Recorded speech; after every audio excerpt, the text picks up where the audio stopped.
मित्रांनो, ज्या पद्धतीनं या तालुक्यामध्ये पोलीस बांधवांत पोलीस प्रशासनाच्या वतीनं आणि सगळं दर्शनदार असेल प्रांत असेल अधिकाऱ्यांना हाताला धरून या तालुक्यामध्ये जो छळवाद मांडलेला आहे हा बंद करायचा आहे का नाही? आणि यासाठी मी तुम्हाला विचारायला आलोय साहेब, एकदा मलाच उमेदवारी या मतदारसंघाची द्या.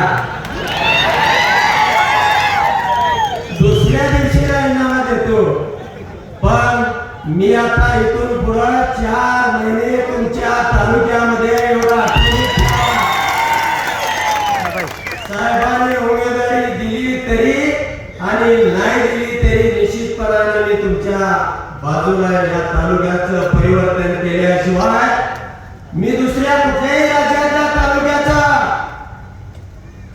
म्हणजे दुसऱ्या तालुक्यामध्ये जाणार नाही. पण हा मान तालुका, मान आणि खडा तुमचा मतदारसंघ आहे. या तालुक्यामध्ये निश्चितपणानं मी तुमच्या बरोबर राहणार आहे. मी बऱ्याच वेळेला या ठिकाणी या तालुक्यामध्ये आलो. मध्ये आमचे समाज बांधव तरुण, आमचे गोरड म्हणून इंजिनियर हे या ठिकाणी धनगर समाजाला आरक्षण मिळावं म्हणून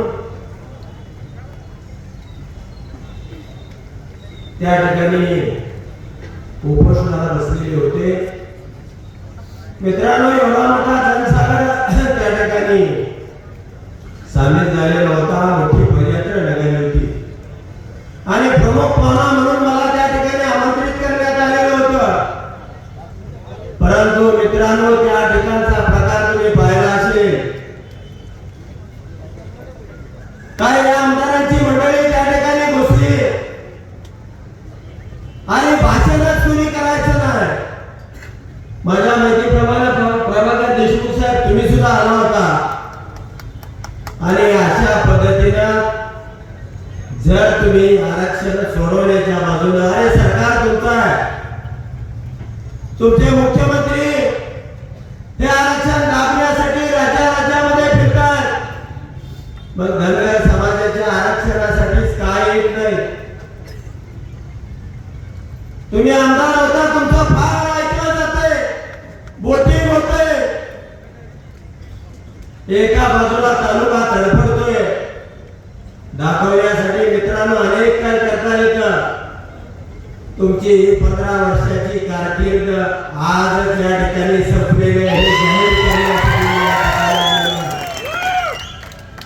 आणि मित्रांनो, या पुढच्या काळामध्ये फार वेळ घेत नाही. साहेबांना पुढं फलटण या ठिकाणी सभा आहे आणि मलाही सोलापूरमधील मतदारसंघामध्ये मंगळवेढ्यामध्ये सभा आहे. परंतु तुम्हाला एवढाच मी आश्वासित करतो की निश्चितपणाने या राज्यामध्ये सर्वसामान्यांच्या, गोरगरिबांच्या, शेतकऱ्यांच्या बाजूने पवार साहेब लढत होते. दीनदलितांचा आवाज म्हणून या महाराष्ट्रामध्ये फिरत होते. आणि आम्ही मोहिते पाटील त्यांच्या सापड्यामध्ये अडकलेलो होतो. आणि तो सापडा असताना सुद्धा तुमचा आमदार त्यामध्ये होता. त्यांना निवडून द्यायचं नाही आणि मला फुकाट वापरायचं हे त्यांचं धोरण होतं. परंतु आम्ही प्रत्येक टप्प्यावरती जयंत पाटील साहेबांनी 6 महिन्यापूर्वी जयंत पाटील साहेबांना मेसेज पाठवलेला होता. जयंत पाटील साहेब, हे असं घडणार आहे, वेळोवेळी तुम्ही पवार साहेबांना ही माहिती देत चला. आणि मित्रांनो, आमच्या तालुक्यातला आम्ही संघर्ष या पवार साहेबांच्या, गोरगरिबांच्या लढ्यासाठी संपवलेला. आमच्या तालुक्यामधून किती मताधिक्य मिळतं, आम्ही दुसऱ्यासाठी किती दिलं होतं आणि आता आमच्यासाठी किती घेऊ हे तुम्हाला सांगण्याची गरज नाही. आणि म्हणून निश्चितपणानं पवार साहेब या मतदारसंघामध्ये धनगर समाज मोठ्या प्रमाणावरती आहे. आरक्षण दिलं जात नाही. केंद्रामध्ये, राज्यामध्ये 10 वर्ष सरकार असून अखेरचा लढा या राज्यामध्ये 224 तालुक्यामध्ये मी सभा घेतलेल्या होत्या, परंतु तोही जिरवला. अनेक वेळा लढे उभा राहिले, अनेक वेळा प्रत्येक तालुक्यामधून मोर्चे उभा केले गेले. आणि साहेब, आमची एवढीच विनंती होती की आमची या राजकारणामध्ये आमची लोक असावे ही भावना होती. आणि त्याच उद्देशानं मी सुद्धा सोलापूरला उमेदवारी मागितलेली होती, परंतु राखीव जागेवरची सुद्धा उमेदवारी दिली गेली नाही. आणि मग मित्रांनो, निश्चितपणानं एक या माढा असेल, माढ्याचं तर सोडाच, पण सोलापूर असेल, माढा असेल, आजूबाजूच्या जिल्ह्यातील सगळं वातावरण बदलून गेलं. आणि तुम्हाला जो उत्साह आलेला आहे, इतकं गरम होत आहे, पण तुम्ही हलायला तयार नाही, ऊन वारा बघत नाही, उकडतंय. पण मी पवार साहेबांना एवढीच विनंती करणार आहे की साहेब, याही समाजाकडे तुम्हाला लक्ष द्यावं लागणार आहे, याही समाजाला तुम्हाला प्रक्रियेमध्ये घ्यावं लागणार आहे. याही समाजाच्या जे गोरगरीब आहे, अजूनही विकासापासून वंचित आहे, ह्या समाजाला सुद्धा ताकद दिली पाहिजे. मराठा समाजाच्या बरोबरीने असणारा हा समाज निश्चितपणानं तुमच्याकडे एक आशा लावून भविष्यामध्ये याही समाजाच्या बाबतीमध्ये आपल्याला काही धोरण आखावे लागतील, त्यांचे विकासाचे मार्ग खुले करावे लागतील.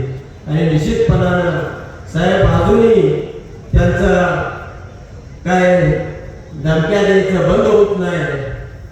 मला अजून पुन्हा रात्री तुम्ही नादाला अजितदादाच्या लागू नका, अजितदादा कोबरा आहे, एकदा रस्त्यावर कोणाला सोडत नाही.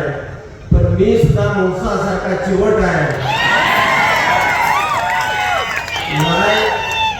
माझ्या अजितदादांना एवढंच सांगणं आहे, तुमच्या ह्या लोकांना थांबवा, त्याला व्यवस्थितपणाने सांगा. कारण तुम्हाला येत्या 4 जूनला दिसणार आहे विजय मुंगसाचा होणार आहे की कोबऱ्याचा होणार आहे. आणि समजा कोबरा नसलाच तर पवार साहेबांसारखा असा आधार आपल्या पाठीमागे आहे. आणि म्हणून निश्चितपणाने एवढं सांगतो की